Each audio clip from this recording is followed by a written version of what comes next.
Afternoon, everybody. I think we're just waiting for a few more to join next couple of moments or so. Hope everyone's having a good day. And we're just gonna, whilst everyone's waiting and just waiting for the last few to join, if you could just grab your phones, QR code, take a picture of this and sign up to, it's called Mentimeter. Yeah. We'll be using this for a bit of audience participation throughout and just getting feedback direct on 3 or 4 kind of key questions across the next hour. So it should be a really, really simple, straightforward process. Just take a photo, sign in, and then, like I say, you'll be prompted at 3 or 4 key points. First of which, obviously, just whilst you're waiting, in one word, how would you describe digital self-service for residents in your organisation right now? And what we'll do is, towards the end of the presentation, we'll share the results and see how everyone feels post the conversation today.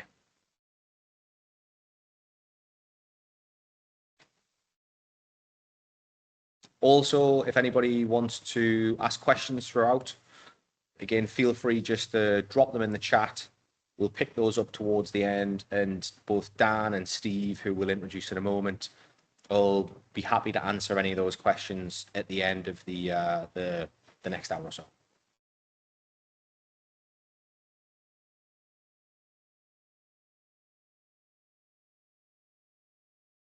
Okay, cool. Yeah, cool. Okay, I think we're just waiting for a few, but we'll crack on. Yeah, good afternoon, everybody, and welcome to this Mediaworks Digital Roundtable. So today we're going to be looking at focusing on reducing avoidable demand and rebuilding trust with our tenants. So my name is Brett Jacobson. I'm CEO, founder of Mediaworks. Today we're going to have Daniel Hoggan, Chief Technology Officer at Mediaworks, and Steve Alcock, who is Group Business Transformation Director at Riverside Housing. Thanks, Brett. Yeah, no, great to be here. Great to join the group and look forward to chatting through what we're going to talk about today in terms of, let's say, trust and social housing. Steve? Yeah, likewise. Good to be here. Good afternoon, everyone. Thanks for inviting me along, Brett and Dan. It's good to be talking about digital transformation. It seems to be a word that's been floating around for donkey's years, many years, but actually it's really relevant for the housing sector. I think there's a real opportunity here for us to be better and to get the digital experience for our customers better across the board. So yeah, looking forward to the conversation. Fantastic. I feel like me and Steve look really happy on that slide, and Dan looks like he went somewhere really far away. That was really sunny. So I think it's return to work day. I turned the contrast down on this slide as well. That looks a lot more orange. Okay, so I suppose three key kind of tensions, themes that I think, Steve, you touch on in a moment. You're certainly, from the conversations, feel like you're feeling internally at Riverside, or the conversations you're having across the sector. It's certainly something Dan and I, from the conversations we're having with a multitude of different social housing organisations, large and small, are all feeling similar challenges. First of those is rising demand with constrained resources. So contact volumes are increasing, team capacity staying flat. There's a huge pressure across the sector. It certainly feels like to do more with less. And I think that's, like I say, that's a challenge right across the sector. How do we be more efficient, more effective, and use all of the tools, technologies, and opportunities out there just to continue to deliver the levels of service that we all aspire to? I think the next theme that we'll see throughout is that TSM measures are now obviously regulatory. In the past, customer service, driving and striving, I suppose, for the best we can was something that everyone was pushing for, but wasn't necessarily directly linked into how our organisations are going to be scored, operated, and impacted. And I think that is obviously now a case, and it's going to become even more of an issue moving forward. So tenant experience is no longer just a reputational risk. It's critical to our organisational objectives as well. And then finally, I think tenant expectations have changed permanently. They've been evolving, as Steve touched on there, for quite some time. Digital transformation is certainly not a new word in any sector, let alone this sector. But I think moving forwards, tenant expectations from a digital experience from their landlord is not in comparison to another landlord, because a lot of tenants probably have only ever had one or will have one, but it's in comparison to the banks, to the retailers, to the experiences that they're getting digitally throughout all aspects of their day-to-day lives. And that is the level that I think we need to aspire to in the sector, and we need to continue to push ourselves to close that gap, and make sure that we're producing these fantastic digital-first, best-in-class experiences for tenants in whichever way they're engaging with us as an organisation. So first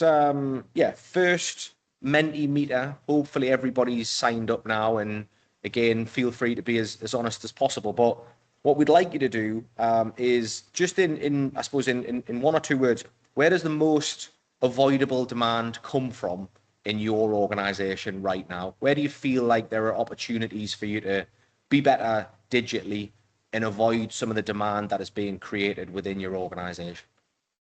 Yeah, and I think here we've got, the four choices really. Is it in repairs and chasing the repairs? Is it around rental and payment queries, complaints, or just general, where is my typing queries? So it'd be interesting to see how that looks.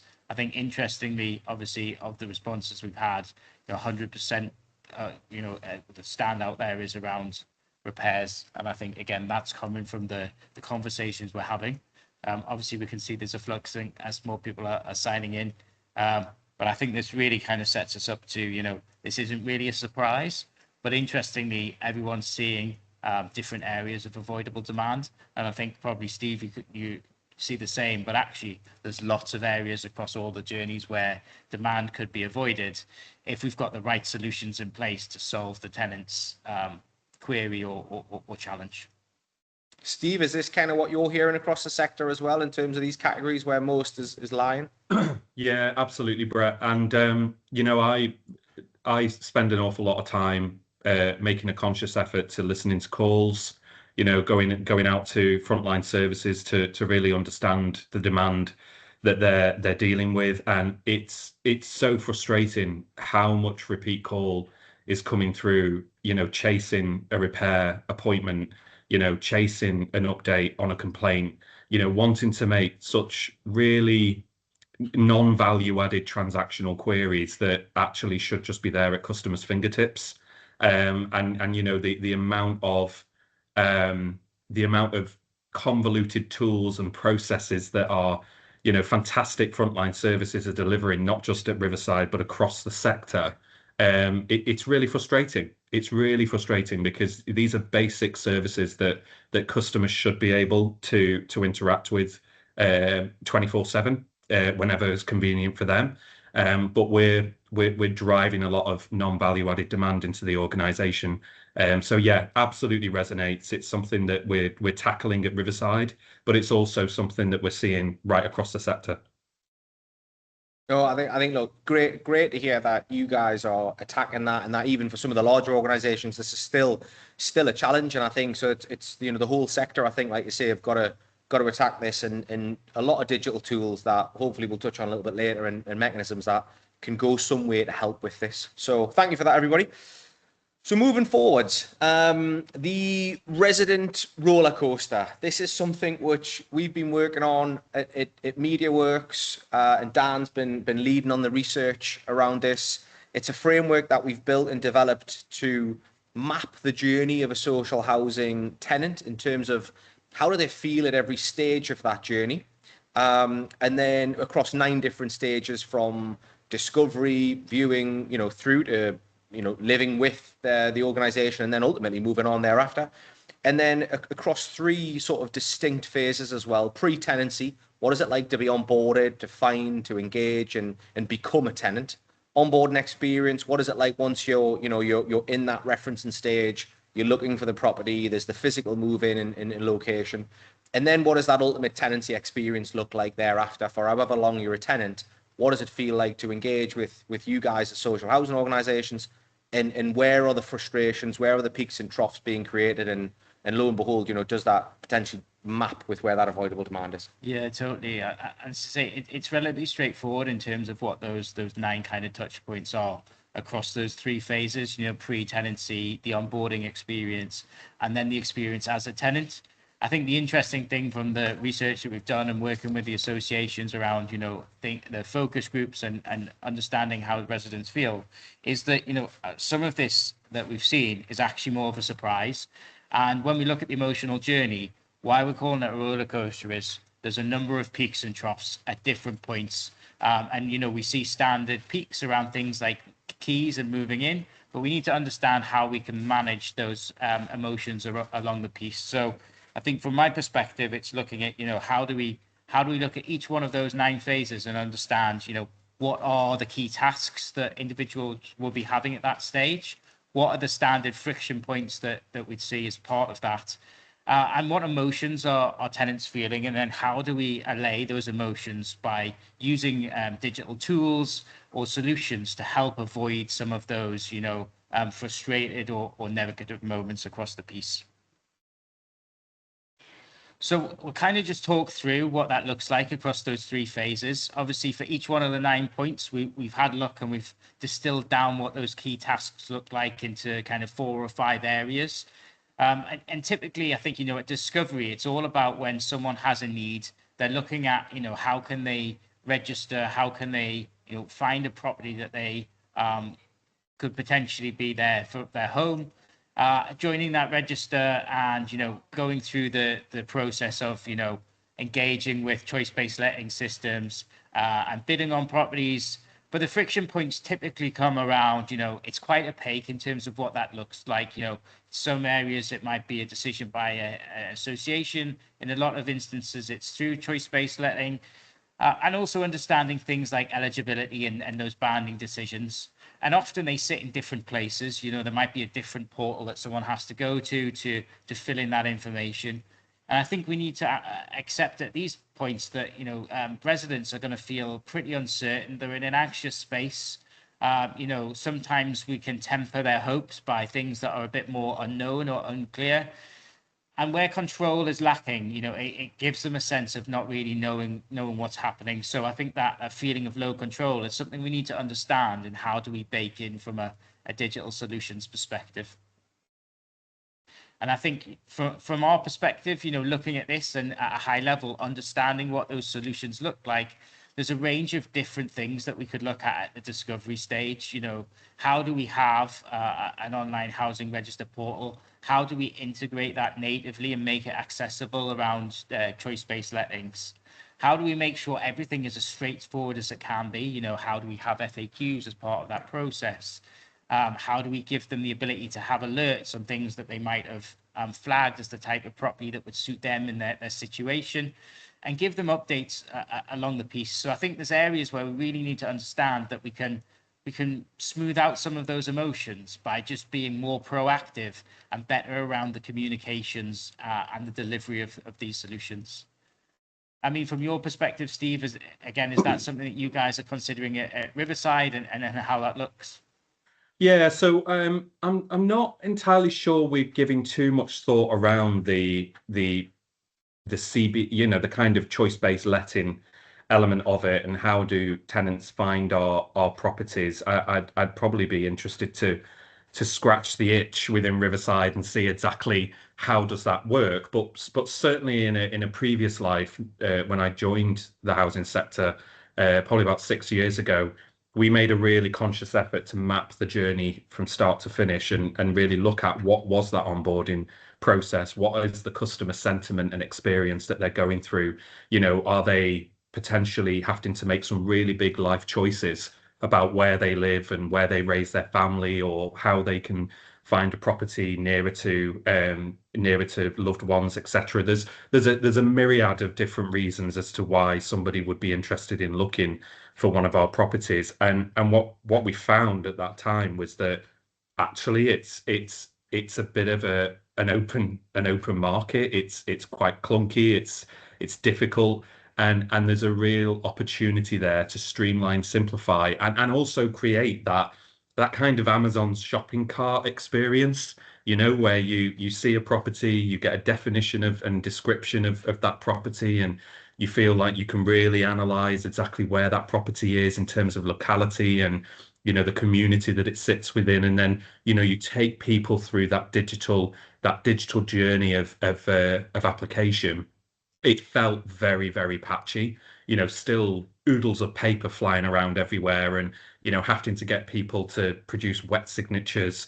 It just feels a bit archaic and a bit, you know, old school, given that, you know, these days you can apply for a mortgage and you literally can do it online and, you know, you don't have to, you know, physically go down to the bank like you did many years ago. So yeah, I would think that I would say that this is definitely something that I've seen in the wider sector, not so much within Riverside because it's not really been our area of focus, but definitely there's just a general need to review that whole process end to end, find opportunities to digitalize and automate. But crucially, how do you take customers on that journey with you so that they feel that they're not being left in the dark and, you know, as they go through that change curve, you know, they are going to be flooded with anxiety, apprehension, you know, maybe a bit of stress in there as well. The easier we can make that process for them, the better, I'd say.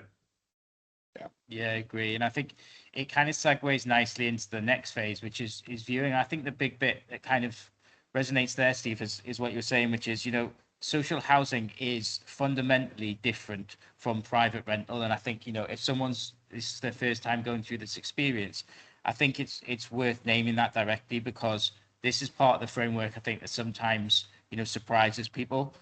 In the sense of, you know, as you say, it might be a case that you receive an offer on a property, but it's a single property, and that's kind of the choice. So I think sometimes it is very much like you say about, you know, sometimes frustration, but a lot of it is anxiety and you know, pressure to act quickly. So again, I think, you know, given the waiting list for these properties, I think it's an area where, you know, the friction points are very much around, you know, the pressure to accept, making people make, you know, life choices in what is generally quite a short period of time, with often limited amounts of information around that property.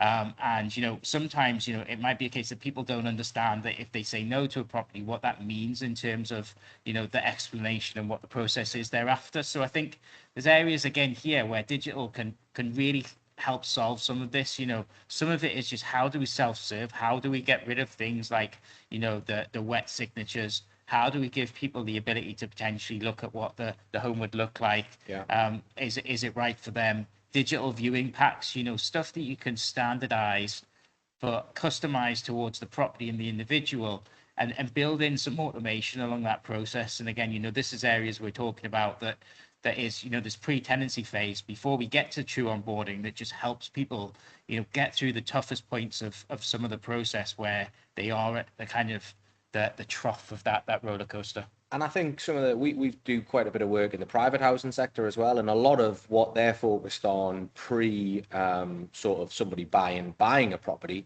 is about the community and kind of what it's like to live there and what that means to be part of that community. And Steve, I know, you know, yourself and Dan and I were on a tour in Amsterdam with Din recently, and the Dutch social housing associations are doing fantastic things in terms of how they're, as an association, trying to build out so almost self-serving communities where they're having to do far less interaction to drive the right behaviors within there. And I think selling that community and what it's like to be part of that is something that we probably could bring more so into the social sector. Definitely, I agree. And I think, interestingly, I think the term that they used was livability. I think it's something that we don't necessarily talk about here, but I think it's a great part of, you know, if someone is looking for their home, it needs to be livable, and they need to understand, like, you know, what is the community, how does that look? So again, I think that is a key part of that phase.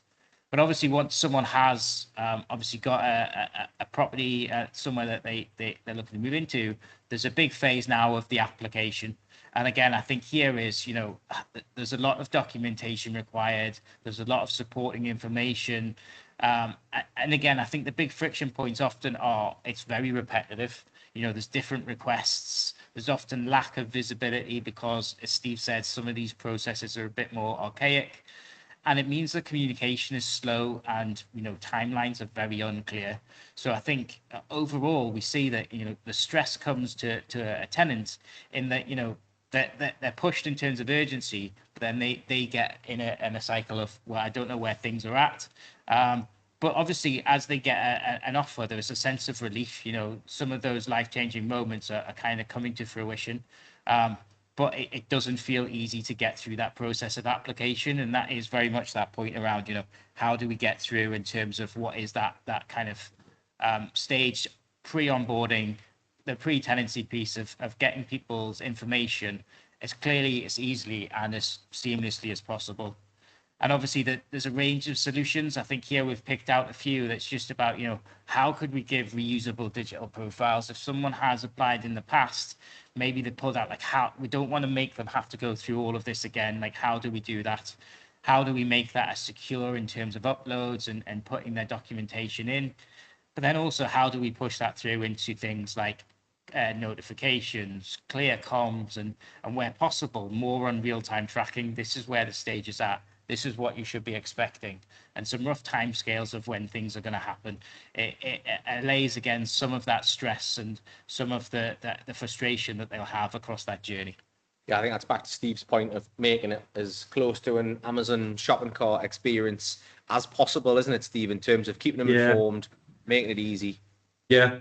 And you know, I as you were explaining that, Dan, I remember when I purchased my house that I'm in now 6 years ago, start of lockdown. Me and my wife must have been absolutely bonkers trying to buy a house when we were all in lockdown, but nevertheless, we made it work. And I remember being appointed to a solicitor that was nowhere near where we lived, and I did think to myself, well, how on earth is that going to work? You know, how are we going to, you know, present ourselves and all of our, you know, ID and evidence and sign things, etc.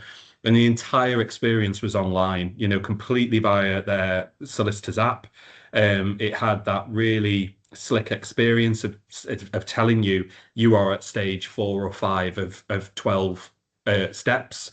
You know, here's what documentation you need to complete. You know, this is how long the next steps will take. And it was a really seamless experience. Now, I never thought I'd say that about our legal sector and them being so far advanced, but it absolutely was a very slick experience. And I think, you know, by comparison, when we look at, you know, the estate agency market, and we look at the legal services market, they do seem to have really jumped on board with this. You know, they seem to be delivering services not just in their immediate local areas that they operate within, but they're now able to operate national services, regardless of where people are needing help. So yeah, I think there's some really good out of sector experience. Sometimes we are a little bit guilty in social housing of just navel gazing, you know, and thinking about, well, who else is doing it really well? Well, you know, the reality is there might not be anybody else doing it at that kind of top drawer level. There's some really good case studies in the wider UK or national, international markets that we should be tapping into. And I think, you know, your point earlier, Brett, was well made, that, you know, we're seeing some of these good examples being laid out by other countries, as we saw recently in Amsterdam. Totally, and I think that's a great example, Steve. I'm going through a similar process at the minute, and I think I guess the parallel there is that things like conveyancing is very high volume. You've got a lot of contacts, and it's okay, how do we use digital to automate those solutions? And how, you know, when someone needs to speak to someone, you can, but a lot of that heavy lifting is done through the digitization of a lot of that application process. So agreed, and I think that is where we can learn from outside the sector and say, how can we innovate and make this a lot more seamless and avoid some of those friction points that we see. Obviously, I think the next phase really is into onboarding, and everyone will kind of know the key stages, but referencing is a big part here. It's, you know, all of the stuff around kind of eligibility, providing documentations around ID and the right to rent. But again, I think here it's very much a case, similarly, that the friction point is around, you know, again, being asked for similar documentation, unclear timelines. Again, whether there's any anxiety about all of these documents leading to you not getting that home that you have been allocated. So again, it's a high stress environment. People have a huge level of uncertainty and they don't feel in control. And I think, from those emojis, you can kind of see how people would look and feel in this place, in a bit of a whirlwind. So again, it's understanding here, how do we do more? We talked before about a digital ID. How do we then verify that ID? How do we give them progression tracking? How do we make some of those affordability assessment tools more interactive, more automated? But also then, how do we give notifications at those key milestones and keep people informed and communicated with it as part of that? Yeah, I was going to say, and if we can do that when you've bought a pair of trainers and the delivery, in terms of a simple part of life, buying a pair of shoes, and you get all of these solutions of how you track, where it's at, stage of the progress, when it's being delivered. If we can do that for something as simple a purchase as that, then surely we could take that technology to something as important as totally. As a tenant's and a lot of process. this will be tracked, and it will be in the systems in the back end. It's how do we just bring that to the fore and give a tenant view of a lot of this in a way Just that's surface that accessible. information. Again, I'll skip through kind of agreement in a fast way because it's very similar. We have the same challenges, and we have the same idea of we need to bring in digitization to support with some of the areas on the agreement. Steve again talked about wet signatures before. How do we make them guided e-signatures? How do we use platform messaging? And here, this might be a case where we say, actually, at what point do we introduce them to the platform? A tenant portal, a tenant experience platform doesn't necessarily have to be just for tenants who are tenants with you now. It could be that as part of that journey, and we'll kind of come on to that in a second. But again, a lot of the integrations we can do there, and we can make sure we present it in a way that is in plain language, and it avoids any of those emotions where people need reassurance or they've got concern about the commitment. And again, from a pre-move perspective, I'd say, the key emotions are people are coming to a point where they feel like, they're about to move in, but there's a lot of stuff they have to do here. There's finalization, there's the stuff around, okay, how do I get arrangements to get the keys? What do things look like around utilities and all of those kind of logistics? So again, there's a lot of anxiety here about potentially missing tasks. So we need to reinforce what that looks like with things like personalized checklists. How do we have in a move-in day countdown with outstanding tasks and getting people close to that point of kind of moving? And then also, how do we give people access to create their account potentially at this point, so that you can actually start getting in here and getting ready to move in, which really flows nicely, I would say, into move-in. And for me, this is the highest peak of that roller coaster. People are excited, they are getting the keys. They're going to see what is going to be their home. But again, often the friction points are communication, limited kind of involvement. Potentially there might be some issues when they move in that they weren't expecting. But also they maybe haven't worked with that association before, and they don't know how that ways of working operates. So here, I think it's very much, how do we use digital to give them a welcome pack? How do we introduce them to the association, to the property, and as Brett said earlier, to the community? How do we make this all part of that livability kind of approach that we mentioned from the Dutch housing associations? And that could be things like, there might not be an issue in the property, but there is going to be an issue at some point in the future.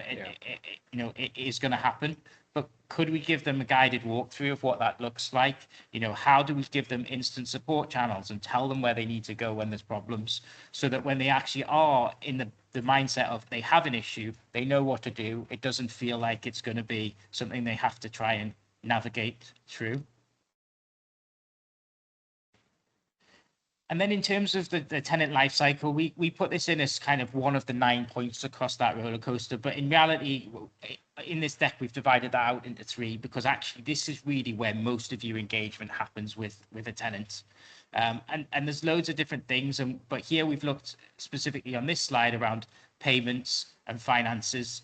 And there's lots of things that happen on an ongoing basis: paying their rent, tracking the balances and the history, querying any service charges or anything that's rechargeable.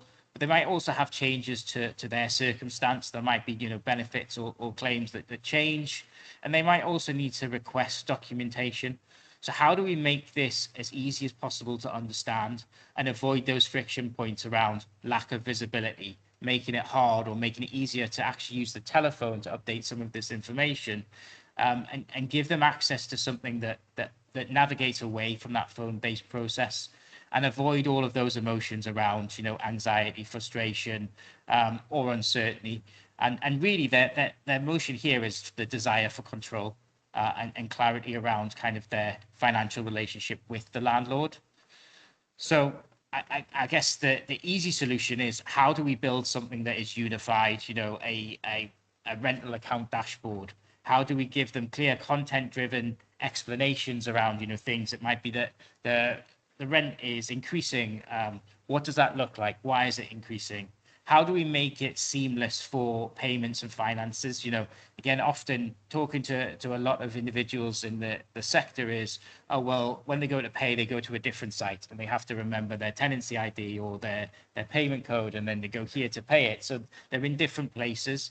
And when we're thinking from outside of the sector, that is not how any other process would work. It would be seamless. It would be unified for all payment types. So let's make it feel like it is easy for a tenant when they're in this journey.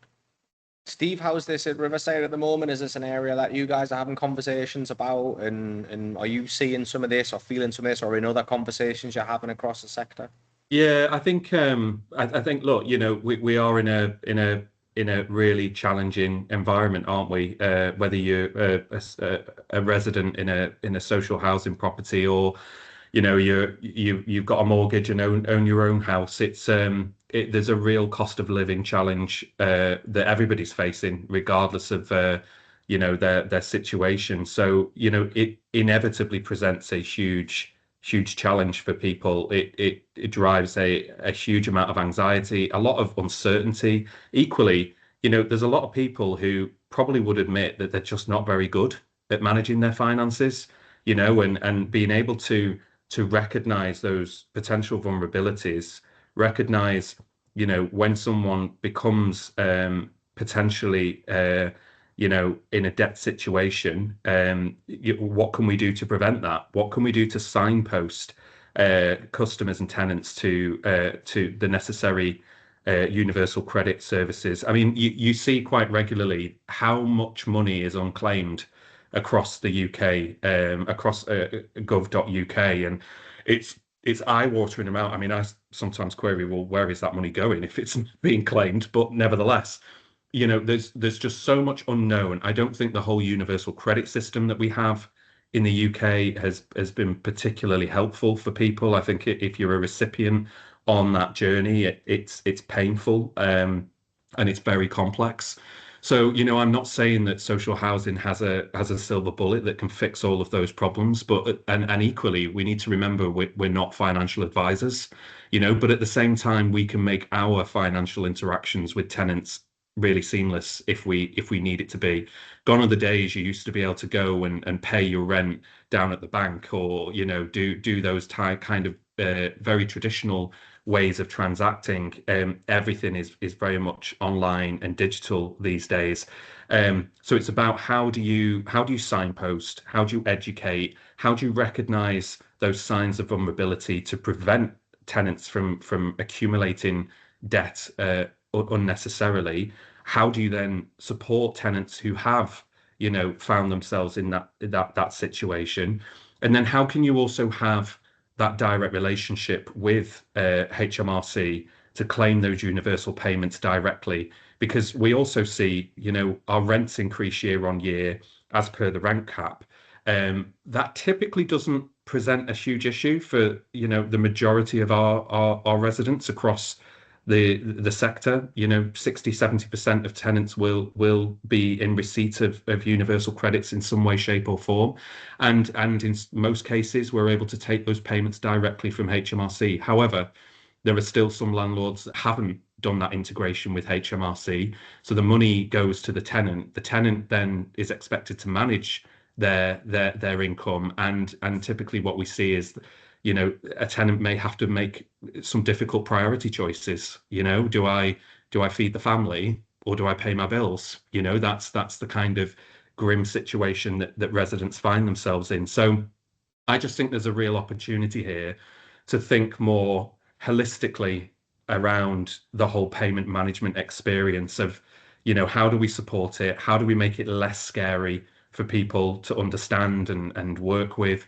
And how do we think about our social purpose and social responsibility to, support the health and well-being of our residents, and particularly in what is very, challenging financial circumstances that I think many of us are all finding ourselves in. Yeah, I think back to that point earlier of doing more with less, and the challenge that HAs are under. That early intervention piece, Steve, like you talk about there, is absolutely critical. So yeah, whatever way we can use data to identify that and help HAs kind of direct their efforts into the right places of the tenants who need them in most urgent and critical support is absolutely key. Yeah, and how could we surface those through these channels? Make it as easy as possible, as Steve says, to signpost towards them, rather than it having to be a conversation come up. That's It's a difficult conversation to have. Sometimes an uncomfortable conversation. Totally. Yeah, absolutely. And then I suppose the other side on the kind of tenancy life cycle is repairs and requests, and I think repairs chasing is consistently the single largest source of avoidable contacts. We've seen it on the chart earlier. That is where we have avoidable contacts, where digital could play a great role. I think, from friction points, we see that typically, we might get slow responses and have no visibility. Sometimes I have to repeat the same information. And again, I was talking to a resident at an event, and it was kind of like, okay, yeah, but like I haven't had an update, so I'm just going to log that repair again. And then I'm going to log that repair again, rather than having the ability to see an update on that repair. And again, that creates a lot of additional avoidable contacts, and you're creating more repairs that you're having to either kind of merge together or manage. So I think there's areas there where, the friction points create a lot of those emotions, and generally those are frustration and anger when it's slow or goes unacknowledged. Also, a level of powerlessness, in the sense that, they aren't in control of getting that repair done. They've requested it. And if they have repeated promises that broken, the trust, like we talked about earlier, declines. So this is an area I feel that, digitization has a key part in improving this. And obviously the sector is working a lot around, getting better at first-time repairs, all of the stuff we've got around triaging. But I think it's how do we surface this information better to the end user in terms of the tenant. And I think, things like having that repairs reporting with SLA tracking, how are you doing, automated appointment confirmations and reminders that go through to them, giving them the ability to, have dynamic resource schedules. They can actually reschedule, things might come up in their lives where they have to change it, and use the platforms that you have in place to communicate with the tenants. Responsibility might be something where we're saying, okay, how do we build that into the flow? We don't want to have difficult conversations. Let's make it a bit easier to showcase that. But in some instances, we might say that actually, from a personalization point of view, there are things that we will take into our control, even if it's outside of our responsibility, because it's the right thing to do for the tenant. And I think the other thing is, how do we align engagement feedback? And we'll kind of come on to that with things that align with the journey. We might send out a request for, feedback around how a tenant is feeling, but what if we could literally do that at the point that they were looking at the repair, and we could then correlate that data together to see exactly how we're performing on repairs that are coming in the point in time where the tenant is having those emotions down the right hand side. So again, I think there's a range of solutions that we can look at across the piece that would really support across all channels. Yeah, and I think just on that point, Dan, I think, this is single-handedly the biggest area of challenge for housing providers up and down the country. The reality is that our customers, the vast majority of them, do not want to be in touch with their landlord. They don't want their landlord breathing down their neck. They want to live their lives independently and feel that their home is their home.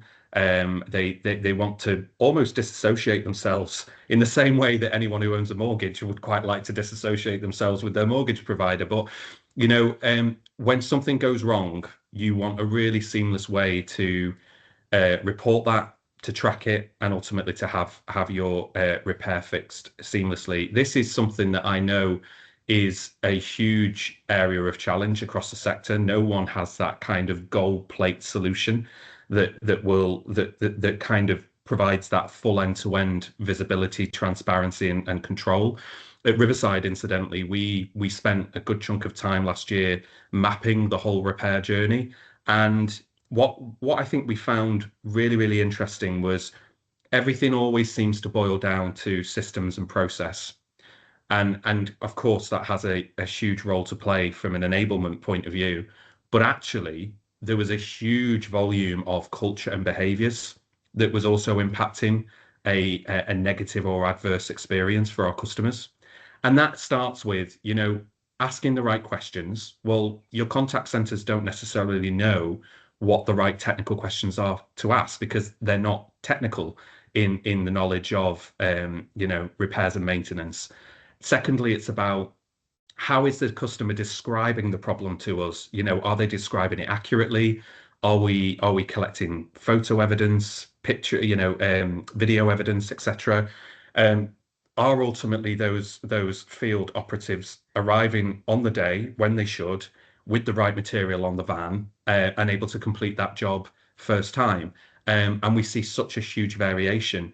And then, of course, you get down to the nuances of, okay, well, what are we responsible for as a landlord versus what are you responsible for as a tenant? What effectively constitutes a rechargeable repair. And I think what is also really interesting around repairs, sometimes it's policy and procedure that kind of ties us up. There's countless examples across the sector where you might have a variety of issues in your property. You might have some damp and mold, you may have a leak, you may have, a variety of things going on. Each and every one of those issues have to be reported as an individual repair job. So that means subsequently you could end up with 4 or 5 different operatives arriving at the house on different days and different times to fix various different things in your property. How are we joining that up to go, what's the best experience for our customers here? Actually, the best experience was to either have someone who's multi-skilled and can do a variety of jobs, a handyman, essentially, to do a variety of jobs, or actually could we send 2 or 3 people with the right skills at the same time on the same day, so that the customer feels they don't have to be inconvenienced too much. There's a whole raft of things I think we need to do. It's not just that front end experience. I've seen examples in the sector where we send a message out to tenants either the day before or the day of the appointment, and you think, oh, that's great. At least we're proactively communicating to the tenant that, today's your appointment, please don't forget. But what if something goes wrong on the day? What if a tenant wants to know specifically what time that engineer is planning on arriving? When you compare it to Amazon or DHL or Royal Mail, those guys, again, looking out of sector, they have that technology and ability to be able to see you are number 6 on the list. Your parcel's due to arrive within the next 2 to 3 hours. That allows you to then plan around that delivery if you know you need to be in for it.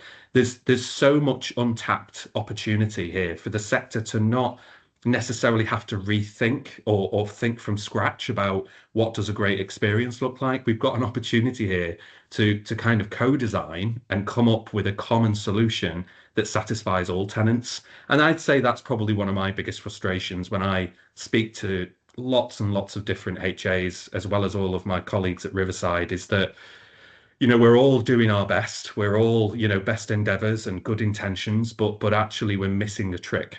So yeah, I just thought I'd try and bring that to life a little bit and hope that helps. Yeah, I think that's great, Stephen. I think from our perspective, we did a lot of work in utilities, and it was very similar in the sense that arguably certain jobs are going to take longer. So you have a person that's going to come and fix it, but it might be delayed on the previous job. How do we inform the customer or the tenant in this situation that that's the case? Yeah. And that again allays some of that frustration because they're kept in the loop. Yeah. And it is very much a case of how do we take this from a tenant first, a customer first approach, if that's what they need to know, and work that through. And the vision might be that we are like Uber in 5 years time, where we can see in real time where the repair person is. But how do we get to that point? And some of it might be closer communications. If there is something that's a delay, we just inform them. We might not be able to tell them how long, but at least they're kept informed. And I think that is a big part of of reducing those kind of troughs that we see within that kind of emotional roller coaster that we're looking at here. Yeah. And then the final part for me in life cycle is very much about community and well-being. You know, all of that aspect we talked about of livability is about how connecting, you know, individuals and making a kind of a neighborhood, a community, giving them access to information about things within the area that they live, local facilities, is stuff that we need to make sure that we're doing. And I think probably this is a stage where maybe, you know, we haven't gone far enough within the sector in terms of, you know, making this a key part of that journey. And it's all about belonging, and is what I kind of take this as. You know, how do we make sure that, you know, someone's home is not just the home, it's the area that they live in. So again, the challenges that you have here are, you know, how do we make sure that, you know, when people have challenges around, you know, confusion around different things, they can talk to their peer set. You know, they might be able to get people within their resident block to help them with certain situations, which might actually avoid some of those slow repairs that they're getting. So again, there's a lot here that we can kind of go through, but I think from the perspective of solutions, it's very much around how can we build out community-based content? How do we put that in a place that's personalized and related to that resident and all the residents that are interconnected to those? How do we bring in resident voice? You know, a lot of associations are doing this, but in my kind of view, it's how do we bring all this together into one place? You know, we don't want to have 3 or 4 different places to collect that. We want to do it in one. And, you know, how do we push out, you know, news and plan works through notifications to the relevant people? Can we reduce the amount that we have to do via paper and use the channels where people would want this to come in a digitized way and communicate that in a way that's a bit more kind of coordinated across departments? Again, I was at an event last month, and we were talking about, you know, a lot of residents can get inundated with paperwork. So, you know, they make 10 letters in 1 week about different things from different departments, and then not hear from the association again for a month or 2. And it's that case of saying, okay, how do we not drip feed, but how do we put in the time that's right and use the channels that we can use from a digital perspective to send it through to them with the choices that they've said? And that also helps us with things like signposting and support networks. We can personalize those. So for me, a lot of the community-based stuff is how do we bring a sense of belonging? How do we personalize it in terms of the area or the development that someone lives in? And how do we make it a lot clearer in terms of, you know, avoiding some of those challenges? And then finally, in terms of the last stage of tenancy, I suppose, is moving on. You know, there's going to be a stage where the tenant hands back the keys. You know, they might be moving to a different property. They might have, you know, got their first step on the property ladder.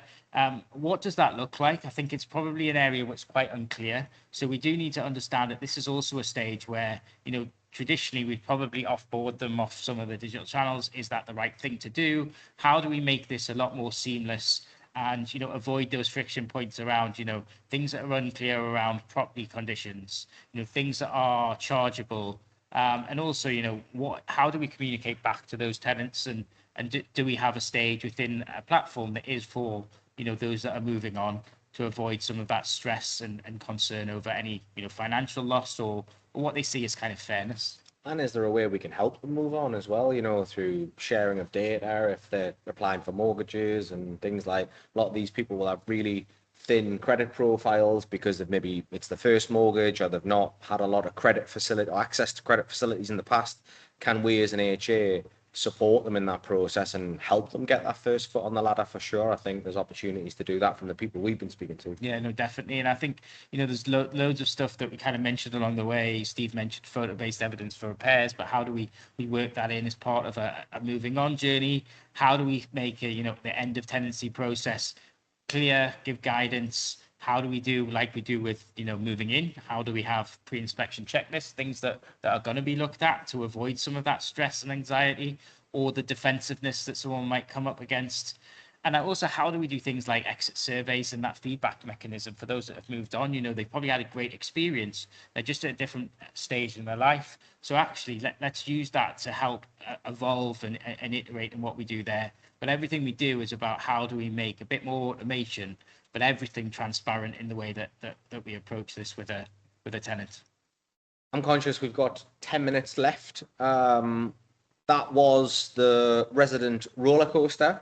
We've got a bit of interaction now just for everybody. If you could just take a photo of the QR code when that appears. I suppose the big question we've been talking about a lot there when you join all the dots is digital self-service and how we can help tenants self-serve digitally better, more effectively, moving forwards to support both their objectives, but also our HA's objectives as well. So that's the question, I suppose, in one or two words, is it budget, systems, internal buy-in, resource, something else? What is stopping you from improving digital self-serve today inside your organization? Budget, guess that one might pop up. Yeah. Okay.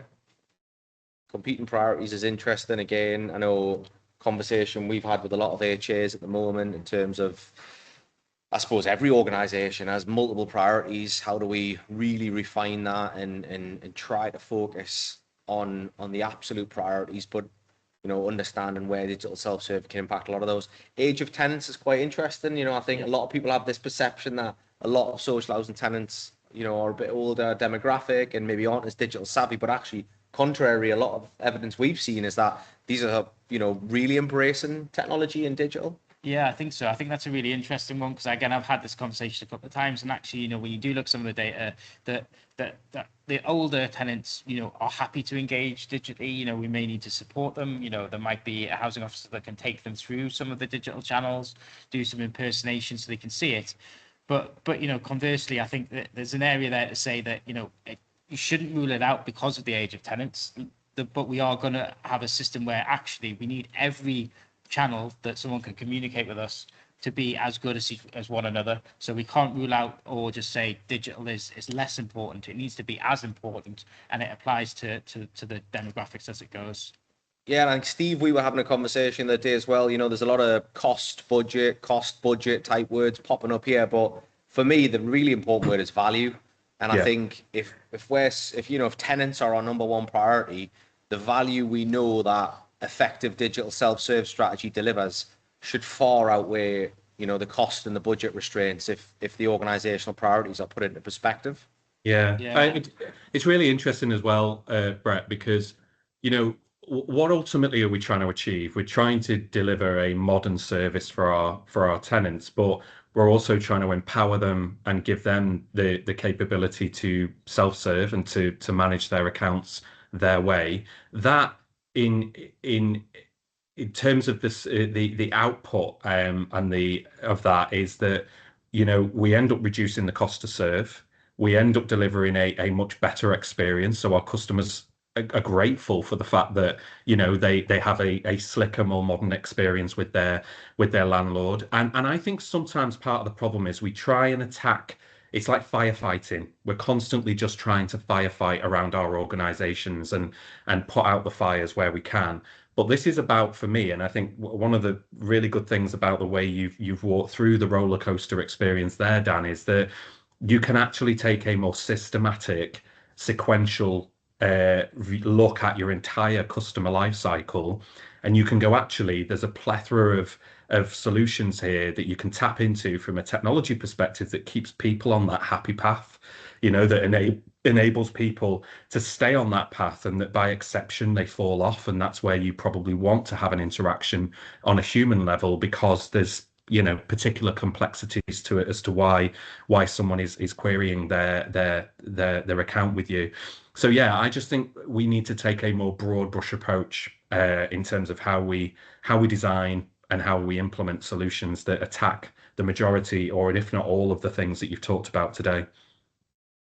Yeah, 100%, Steve. And I think it's interesting, the happy path. We've added some emojis to this, and I think, but the original roller coaster displayed what we're seeing consistently. But the key, as you've just said there, is how do we keep our tenants, in the right frame of mind, feeling the right emotions, having that brilliant first-hand experience at whatever stage they're at. I suppose today, what we've covered is probably three key takeaways. I think peak satisfaction at present is at that move-in point, which feels like an obvious, really critical intersection where we introduce them to the digital, community engagement point of our organization and just set them off on the right path so that they engage with us in the most effective way for them to get what they need resolved, but also for us as an organization as well to resolve quickly, effectively, and efficiently. I think the next key point was around communication. This is, creating consistent crisis points, as we've put here, if not done well. If done well, the exact opposite, as Steve, you've just mentioned there in terms of that happy path. A lot of the time people are just wanting updates, they just want to be in the know. Immediately that just alleviates any stress or tension in the tenant, landlord kind of back and forth if they're just informed. And again, a lot of these tools we've talked about are already out there. They're already being deployed in other sectors. So it's not about, creating, mind-boggling new groundbreaking technology. This is about just taking applications that are happening already in the real world and deploying them for us, but putting that in one really simple, cohesive area, like we've talked about earlier with Dan, bringing all of these areas to one platform. And then the final point, is that I suppose the most critical, it feels to us, is that what probably creates most avoidable demand is it's not really a resource problem. I think once you get under the skin of it, it does feel like a design problem. It feels like something that is structured around current systems, processes, and maybe more traditional comms and offline processes, rather than embracing the digital tools that are out there that can help us reduce avoidable demand and just immediately build trust with tenants, which I think is what everybody wants to achieve. Totally. And I think for me, I think, sorry, just moving on, I think what we've done here is try to summarize some of the things we chatted through before, things like communication, orchestration, that's a pinch point. How we make digital a front door to us, that's a key part of everything we talked about. How do we transition away from calling it necessarily a tenant portal to more of a resident experience platform? How do we bring all those things together end to end from moving in to moving on? How do we work payment and rent management into that and make it as seamless as possible? How do we use insights and gather feedback from residents to continually iterate and improve across all of those stages? But also when we're thinking about discovery, Steve mentioned it's an area that not always looking at. How do we make sure that we are discoverable? How do we look at those CBL journeys and make sure we use digital where we can to make this as easy as possible for those in need to find us?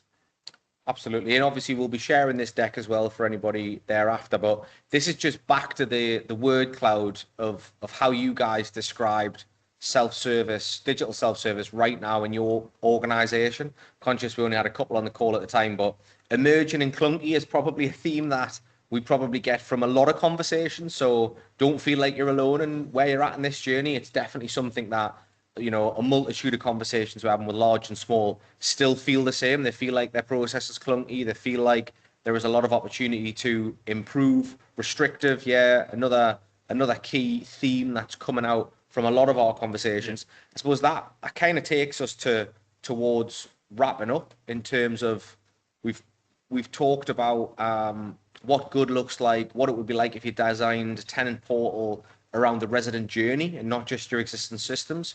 We've done that here at Mediaworks, and just for the last couple of minutes, Dan's going to just talk through HomeLink. I think that's it. I think for us, it's just how do we rethink self-serve? We have challenges with most portals. It's the clunkiness that we mentioned before on that last slide. It's the area around, it's built around the internal systems, not the tenant and that roller coaster we went through. And all of those things we talked about around transparency and access to the data, how we bring those silos together is the challenge. So what we have done here is we've built out a platform to support the whole sector called HomeLink.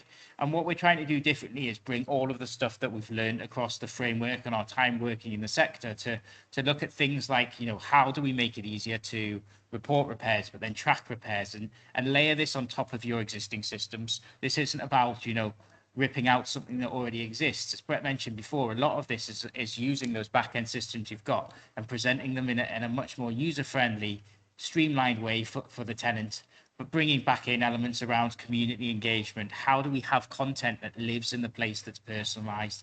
How do we use personalized data to inform what we do and tie it into those core journeys? So HomeLink is a platform that we see as a tenant experience platform, and it's what we really want to kind of help the sector with in terms of, you know, bridging some of those gaps that we see on the experience. And I think, yeah, we will answer all the questions in the follow-up email when we share the slides and whatnot. We've probably just run out of time, but for us right now, you know, and we're looking for a group of small housing associations who can help us explore Homelink further, help us partner, drive that collective innovation Steve was discussing earlier. We'd love to have a one-to-one conversation offline if that was something that was interesting. We're happy to share the full Resident Rollercoaster with you so you can discuss that inside your organizations, or alternatively seeing a Homelink demo as well. We'd be more than happy to take you through that and hopefully understand how we might be able to support your organization moving forwards. I think that's us at 2 o'clock. Just want to say thank you to everyone for joining. Thank you to Dan, and most importantly, thank you to Steve as well. No problem. Thank you for having me, guys. It's always good to talk these things through, and yeah, it's a great opportunity. There's a good question in the chat as well, which I'm sure you'll pick up offline. Perfect. Thank you very much, guys. Hope you all have a great day. Cheers. Thanks very much. Cheers, everybody.